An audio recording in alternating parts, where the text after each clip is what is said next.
요한계시록 16장 1절과 2절 말씀 시작. 또 내가 들으니 성전에서 큰 음성이 나서 일곱 천사에게 말하되 너희는 가서 하나님의 진노의 일곱 대접을 땅에 쏟으라 하더라. 첫째 천사가 가서 그 대접을 땅에 쏟음에 짐승의 표를 받은 사람들과 그 우상에게 경배하는 자들에게 악하고 독한 종기가 나더라. 아멘. 하나님의 말씀입니다. 잠시 기도하겠습니다. 아버지 하나님, 요한계시록의 말씀을 저희들에게 들을 수 있도록 이 시간도 은혜를 나누어 주시고 또 연이어서 계시록의 말씀을 저희들에게 깨닫게 하심을 감사합니다. 주님, 이 말씀을 풀어주셔서 요한계시록을 기록한 목적을 분명하게 깨닫게 하시고 또 오늘 본문에 증거되는 말씀을 잘 수화함으로 말미암아 주님께서 우리 각자에게 원하시는 하나님의 뜻이 무엇인지를 밝히 알게 하시고 또 순종할 수 있도록 도와주시옵소서. 이 자리에 참여하지 못한 주의 백성들을 안보하여 주시길 간절히 원하옵고 예수님의 이름을 감사하며 기도하옵나이다. 아멘. 할렐루야. 여러분 모두를 주님의 이름으로 환영하며 축복합니다. 하나님께서는 자기가 하고자 하시는 그 구원의 계획, 자기가 이 땅을 통치하실 때에 하시고자 하는 그 계획이 있는 줄로 믿습니다. 아모스 선지자를 통해서 이런 말씀을 들려주셨습니다. 아모스 3장 7절인데요. 주 여호와께서는 자기의 비밀을 그 종 선지자들에게 보이지 아니하시고는 결코 행하심이 없으시리라. 아멘. 익숙하신 말씀이죠. 하나님께서는 자신의 모든 사역을 행하실 때 반드시 선지자들에게, 자신의 종들에게 먼저 말씀을 하신 후에 그 일들을 진행하신다. 얼마나 놀라운 말씀인지 몰라요. 전혀 모르는 상태에서 하나님의 의도대로 하시는 것이 아니라 분명히 선지자를 통해서 또 사역자들을 통해서 선포하신 후에 일을 하신다. 우리 개인에게도 마찬가지라 믿습니다. 우리에게 원하시는 뜻이 있기 때문에 일방적으로 하나님께서 일을 행하지 않으시고 우리에게 충분히 그 뜻을 깨닫게 하심으로 말미암아 미리 대비할 수 있도록, 하나님의 뜻을 따라 순종할 수 있도록 하나님께서 철저하게 우리에게 기회를 주시고 친절하게 우리의 발걸음을 인도하신다는 말씀을 들으면 얼마나 위로가 되고 안심이 되는지 몰라요. 오늘 요한계시록의 말씀도 마찬가지죠. 마지막 때에 하나님께서 계획하신 일이 있습니다. 맨 마지막 때 예수님께서 재림하실 때는 어떤 때인가 하면 심판의 때이고 구원의 때이거든요. 불신자들에게는 심판의 때이고 믿는 성도들에게는 구원의 때이죠. 아멘. 그래서 심판과 구원의 때가 이제 다가오고 있는데 예수님께서 오실 때는 집행하시는 때죠. 그렇기 때문에 심판당할 사람들은 예수님께서 임하실 때는 더 이상 기회가 주어지지 않죠.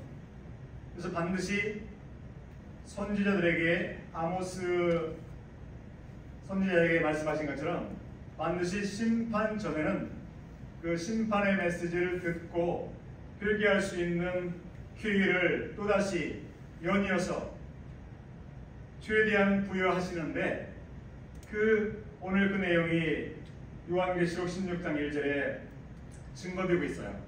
제가 다시 한번 읽어드리겠습니다. 또 내가 들으니 성전에서 큰 음성이 나서 일곱 천사에게 말하되 너희는 가서, 너희는 가라. 천사들에게 큰 음성이 이제 선포되죠.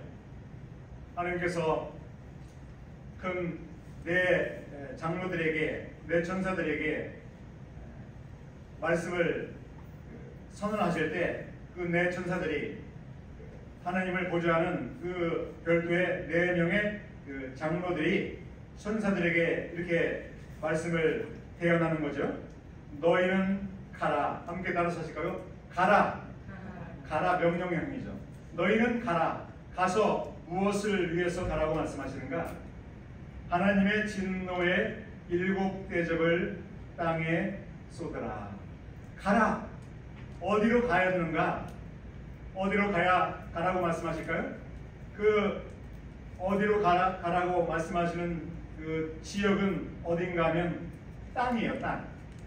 땅에 7 대접에 담겨있는 진노를 쏟으라고 말씀하실 때 그 땅을 지금 후반부에 기록하고 있어요.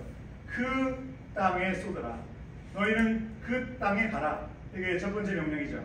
그 땅에 가서 준비된 7 대접에 금 대접에 담겨있는 재앙들을 쏟으라.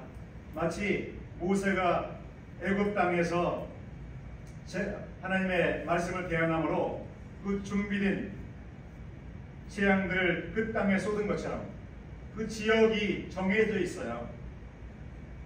바로가 재앙을 맞이했죠. 그것은 이집트였어요. 그러나 여기에서 재앙이 임하는 곳은 땅이라고 되어 있기 때문에 지구의 전체를 말하는 것처럼 생각될지도 모르지만 분명한 것은 the earth인데 그 땅이에요. 그 땅. 그 땅인데 요한계시록에 나오는 그 땅은 지구를 말하는 것이 안저로 믿습니다. 아멘. 제가 과거에도 설명해 드렸다고 저는 기억하고 있는데요. 그 땅에 쏟아라. 요한계시록의 배경이든 공간적인 배경이 되는 곳은 어딘가 하면 이스라엘 땅이에요. 이스라엘 땅에 쏟으라. 왜냐하면 요한계시록은 시간적인 배경과 공간적인 배경이 바로 예루살렘과 이스라엘 땅에 국한되어 있기 때문에 그렇죠. 물론 전 세상에 전혀 무관한 건 아니지만 주된 그 공간은 이스라엘 땅, 예루살렘 땅이고 그 주된 시기는 바로 예수님의 재림 전에 7년 환란 기간에 국한되어서 이 요한계시록이 기록되어 있기 때문에 우리는 그 명쾌하게 그러한 시간적인 배경, 공간적인 배경의 인식을 가지고 계시록을 읽어야만이 이 내용을 정확하게 파악할 수 있는 줄로 믿습니다. 그 땅에 가서 하나님의 진노의 7 대접을 땅에 쏟으라. 계시록에는 여러 가지 재앙들이 많이 기록되어 있어요. 한 번의 재앙으로 끝나지 않아요. 그걸 보면 하나님께서는 참으로 오래 참으시는 하나님이다라는 것을 저희들이 알 수 있는 줄로 믿습니다. 단 한 번에 말씀하지 않고 단 한 번에 재앙을 내림으로 말미암아 그 대비할 기회가 없이 멸망당하는 일이 없도록 오래오래 참으시는 하나님.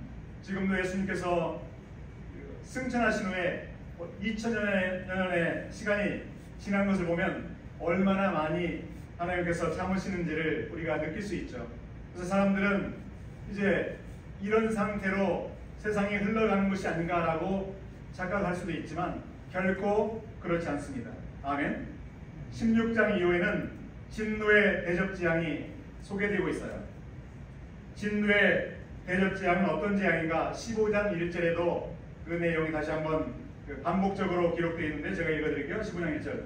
또 하늘에 크고 이상한 다른 이적을 보매 7 천사가 7 재앙을 가졌으니 곧 마지막 재앙이다. 수많은 재앙들이 연이어 왔어요. 나팔을 부를 때 재앙이 임했고 또 나팔 재앙이 끝난 이후에는 이제 대접을 땅에 쏟을 때, 대접을 땅에 엎을 때 이제 더 심각한 재앙들이 임하는데 그 재앙에 대해서 설명하는 내용은 무엇인가 하면 마지막 재앙이다. 마지막 재앙이라. 하나님의 진노가 이것으로 마치리로다. 그 진노가 마치면서 심판이 이루어지죠. 그래서 재앙은 단계적으로 이루어지는데 요한계시록에 나오는 재앙들을 보게 되면 계시록 6장에 보게 되면 하나님께서 자신의 아들 그리스도 예수 그리스도에게 봉인된 두루마리 책을 건네주시죠. 그 봉인된 두루마리 책은 심판의 책이에요. 말세지말에 어떻게 하나님께서 구원과 심판을 이루시는지 봉인이 되어 있거든요. 다니엘 세례에서는 봉인이 된 상태였지만 이제 계시록에서는 그 봉인을 땜으로 말미암아 어떻게 마지막 때에 하나님께서 이 땅을 다스리시는가. 평소에도 다스려 왔지만 마지막 때는 어떻게 구체적으로 이 세상을 다스리시고 마지막 특별히 유대인들을 다스리시는가, 그들을 어떻게 인도하시는지에 대한 그 봉인된 책을 예수님께서 떼실 때 적그리스도가 대동하고 또 전쟁이 임하고 또 수많은 기근과 어떤 전염병이 임함으로 말미암아 환란이 임하죠. 인재앙이라고 이렇게 저도 성도님 여러분에게 말씀드렸지만 실제는 인을 떼실 때 나타나는 재앙이죠. 그 재앙의 구체적인 내용은 무엇인가 하면 물론 요한계시록 6장에 내용들이 설명되어 있지만 실제 재앙들이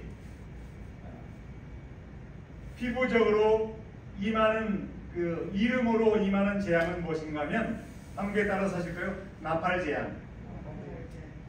인을 떼실 때 재앙이 선포되지만 그것을 인재앙으로 편의상 부르지만 인재앙으로 부르는 이유가 이제 있지만 인재앙은 환란 기간에 전체적으로 임하는 재앙의 계략을 설명하고 있고요. 실제 인을 떼시면서 나타나는 그런 재앙은 나팔 재앙과 대접 재앙으로 이 땅에 이루어지죠. 그래서 나팔 재앙이 끝나면 이제 대접을 쏟을 때 그 땅에 재앙이 임하는데 오늘 그 부분을 16장 전반부에 설명하고 있어요. 대접 재앙의 시작에 대해서 언급하고 있어요.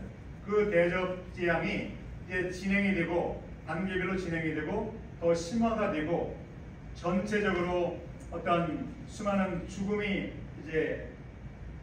임하는데 오늘 1절과 2절에서는 그 시작 부분에 대해서 분명히 선포되고 있다.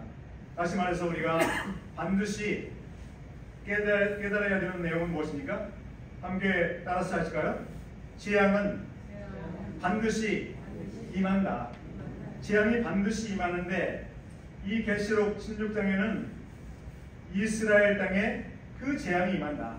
반드시 재앙이 임한다. 그 재앙이 임하는데 그 이유가 무엇인지에 대해서 오늘은 함께 나눠보기로 합니다. 2절 제가 읽어드릴게요. 첫째 천사가 가서 그 대접을 땅의 소돔에 짐승의 표를 받은 사람들과 그 우상에게 경배하는 자들에게 악하고 독한 종기가 나더라. 2절의 말씀. 대접을 땅에 쏟을 때 어떤 일이 벌어지는가 하면 짐승의 표를 받은 사람들에게 그 재앙이 임하는 것을 2절에서 분명하게 설명하고 있어요. 누구에게 하나님의 재앙이 임하는가? 누구라고 말씀하고 있습니까? 짐승의 표를 받은 사람들, 그리고 그 우상에게 경배하는 사람들. 현재 진행형이에요. 짐승의 표를 받는 사람들, 받고 있는 사람들, 수많은 사람들이 있겠죠. 그 과거에 시기적으로 한다면 그 하루 전에 짐승의 우상에게 경배했던 사람이 있을 것이고, 또 오늘 이 순간에 마지막 때로 간다면 짐승의 우상에게 경배하는 사람들이 있을 것이고, 또 내일 이맘때에 경배하는 사람들이 있겠죠. 현재 개인으로는 반드시 한 사람이 그 짐승의 우상에게 절을 하는 그런 일이 벌어질 거예요. 마지막 때. 언제 그런 일이 벌어질까요? 마지막 때 7년 환란기 중반에 적그리스도가 자신의 형상을 성소에 지성소에 세우고 사람들로 하여금 와서 절을 하게 하는 일이 반드시 벌어질 거예요. 한번 찾아볼까요? 다니엘서 9장 다니엘서 9장 27절입니다. 구약성경 1249페이지 다니엘서 9장 27절 1249페이지 제가 공부해 드릴게요.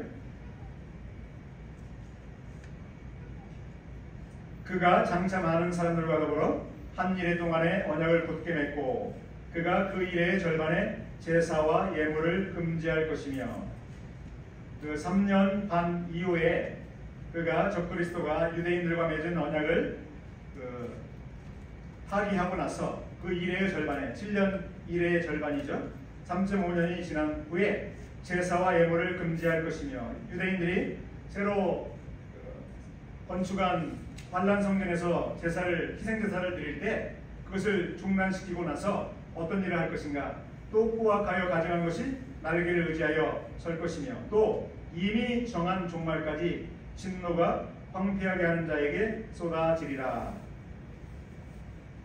적그리스도의 우상을 성수에 세움으로 말미암아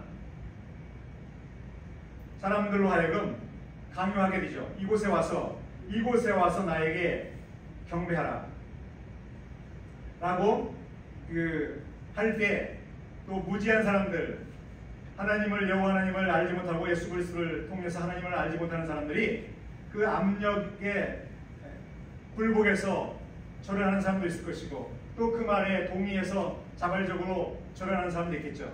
그래서 그 우상을 경배하는 사람들이 분명히 있고 우상을 경배하고 나서 주어지는 것이 있는데 그것이 무엇인가 하면 표예요. 표. 여기서는 짐승의 표를 받고 우상을 경배하는 이런 순서로 되어 있지만 다른 부분에서는 어떻게 나와 있냐면 먼저 경배를 하고 나서 그 경배한 사람에게 표가 주어지죠.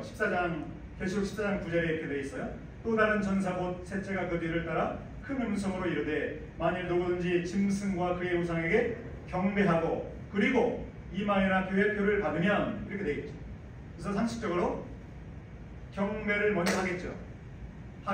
그리고 나서 경배한 사람에게 표를 나눠줄 것이다. 무엇 때문에 나눠줄까요?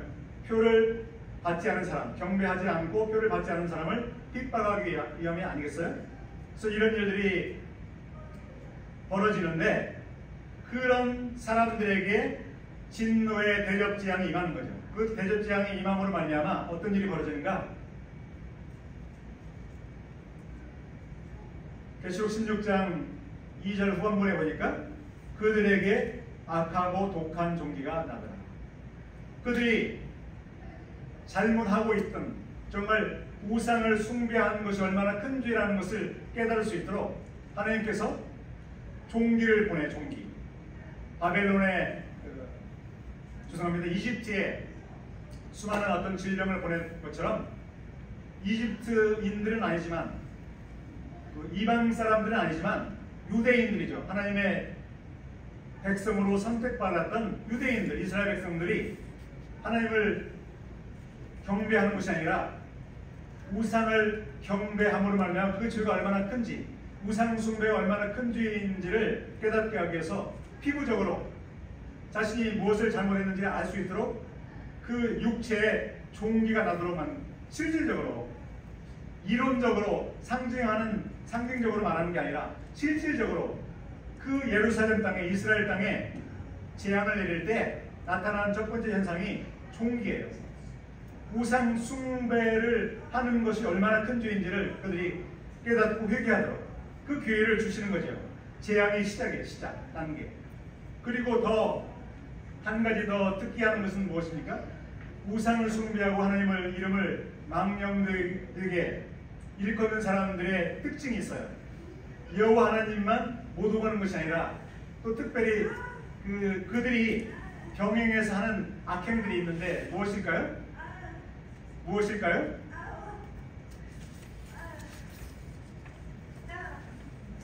6절 함께 읽어봐요. 6절.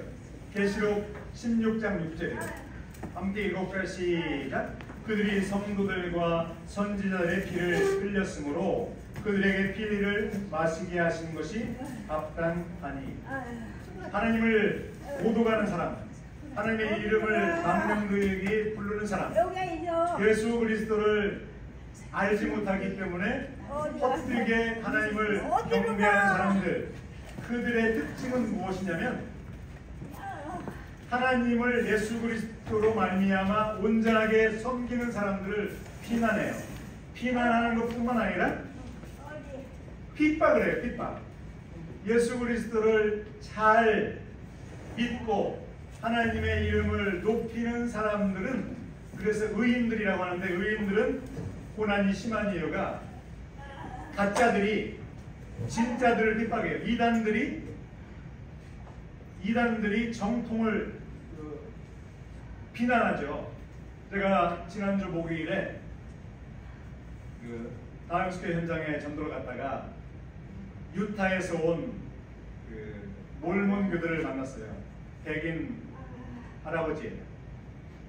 근데 그분의 대화 가운데 제가 깨달은 점이 무엇이냐면, 그들은 몰몬경을 또다시 몰몬경을 경전으로 쓰고 있죠. 또 다른 몰몬경 외에도 다른 이상한 책들을 갖고 있는데, 그들이 몰몬경을 그들이 경전으로 채택해서 쓰고 있는 이유를 그들이 말하는 이유가 무엇인가 하면, 우리가 흠도 없고 하나의 에러도 없다, 완전한 하나님의 말씀이다라고 우리가 믿고 있는 우리들의 그 신앙을 모독해요.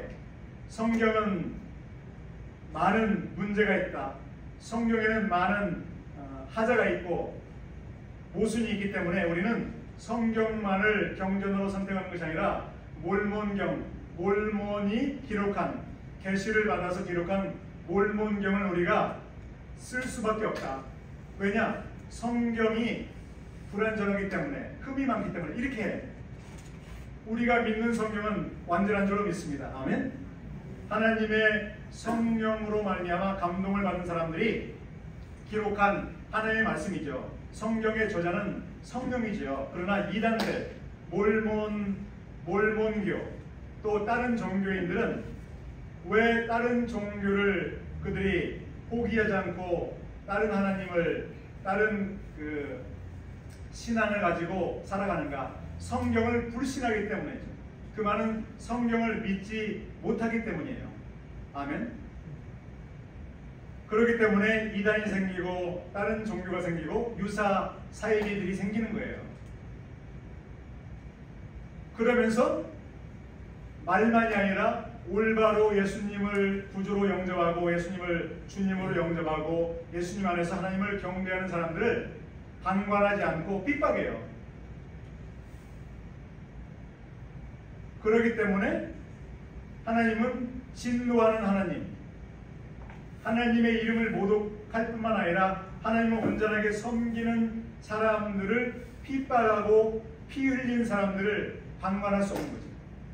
요한계시록 6장에서 저희들은 그 순교당한 성도들이 어떻게 기도하는지를 우리는 함께 나눈 적이 있었죠. 요한계시록 6장 10절에 이렇게 그들이 9절과 10절입니다. 다섯째 인을 떼실 때, 다섯째 봉인을 떼실 때 내가 보니, 사도 요한이 보니 하나님의 말씀과 그들이 가진 증거로 말미암아 죽임을 당한 영혼들이 제단 아래에 있어 큰 소리로 불러 이르되, 거룩하고 참되신 대주제여, 땅에 거하는 자들을 심판하여 우리 피를 갚아주지 아니하시기를 어느 때까지 하시려 하나이까. 그들이 복음을 한다는 이유로 핍박을 당하죠. 마치 스데반 집사님처럼. 그래서 수많은 주의 백성들이 죽임을 당했어요. 그래서 순교자들이 얼마나 많이 생겼는지 몰라요. 이 땅에도 그렇고 한국에도 그렇고 그 순교자의 피가 있었기 때문에 그들이 결국 회개하고 하나님께로 돌아온 일들이 얼마나 많았습니까? 그래서 마태복음 23장에 보게 되면 예수님께서 분명하게 마지막 때 어떤 일들을 하실 것인지 분명히 언급하셨는데요. 마태복음 24장 37절을 제가 읽어드릴게요. 예루살렘아 예루살렘아 선지자들을 죽이고 내게 파송된 자들을 돌로 치는 자여, 암탉이 그 새끼를 날개 아래 모음같이 내가 내 자녀를 모으려 한 일이 몇 번이더냐. 그러나 너희가 원하지 아니하였도다. 분명히 예수님께서 말씀하시죠. 예루살렘아 예루살렘. 마지막 때에 그 요한계시록의 그 장소, 요한계시록이 기록된 그 공간적인 배경은 바로 예루살렘이죠. 이스라엘 땅 예루살렘. 예루살렘아 예루살렘아 선지자들을 죽이고 내게 파송된 자들을 돌로 치는 자여. 복음을 전함으로 말미암아 오히려 핍박을 당하고 순교를 당하고 죽임을 당했죠. 그러므로 말미암아 하나님께서 예수님께서 어떤 일을 벌이시는가. 38절. 보라 너희 집이 황폐하여 버려진 바 되리라. 아멘. 마지막 때 어떤 일이 벌어질 것인지, 그 당시에 예루살렘 성전이 폐파가 되고 예루살렘 성이 폐파가 된 것은 하나의 역사적 사건인데요. 역사는 반복되는 줄로 믿습니다. 아멘. 역사는 반복돼요. 그래서 분명하게 예수님께서 마지막 때 벌어질 일들을 미리 보여주셨고, 또 예수님께서 재림하시기 직전에 또다시 그런 일들이 동일하게 벌어질 것을 분명히 말씀하신 거죠. 포인트는 무엇입니까? 하나님의 이름을 모독할 뿐만 아니라 하나님을 예수 그리스도로 말미암아 아버지로 섬기고 하나님을 영화롭게 하고, 또 많은 불쌍한 사람들, 눈이 어두운 사람들에게 복음을 전함으로 말미암아 의인의 삶을, 하나님의 말씀을 순종함으로 말미암아 선한 일을 함에도 불구하고 그들을 핍박하는 사람들이 있기 때문에 그 핏값을 마지막 때 분명하게 갚으시는 거죠. 그래서 6절 다시 한번 읽어드리겠습니다. 그들이 성도들과 선지자들의 피를 흘렸으므로 그들에게 피를 마시게 하신 것이 합당하니. 그 재앙을, 피의 재앙을 내릴 때 그들이 마실 물이 없어서 피로 물든 물을 마신다는 그 뜻이죠. 오늘 말씀을 통해서 우리는 마지막 때에 살고 있지 않지만 이 땅에 이 시대에 살고 있을 때, 이 시대는 비록 그 마지막 때는 아니지만 마지막 때는 아니지만 여전히 하나님께서 이 나라를, 백성들을 다스리신다는 것을 우리는 피부적으로 고백해야 될 줄로 믿습니다. 아멘. 하나님께서 여전히 눈에 보이지 않지만 하나님을 모독하고 성도들을 핍박하는 그 사람들을 방관하고 계시지 않고, 반드시 그들이 악행을 중단시키기 위해서 그들에게 재앙을 내릴 때 그들이 먼저는 그들의 악행을 깨닫고 복음을 들음으로 말미암아 돌이킬 수 있는 기회를 주시죠. 그럼에도 불구하고 9절 보니까 사람들이 크게 태워진지라 이 재앙들을 행하는 권세를 가지신 하나님의 이름을 비방하며 또 회개하지 아니하고 주께 영광을 돌리지 아니하더라.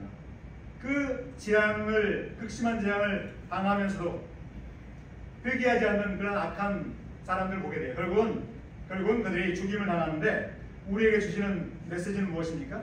우리는 말세지 말에 반드시 재앙이 임하고 재앙이 끝난 후에는 하나님의 그 공의로우신 심판이 있기 때문에 하나님의 그 메시지를 그들에게 반드시 전해야 될 줄로 믿습니다.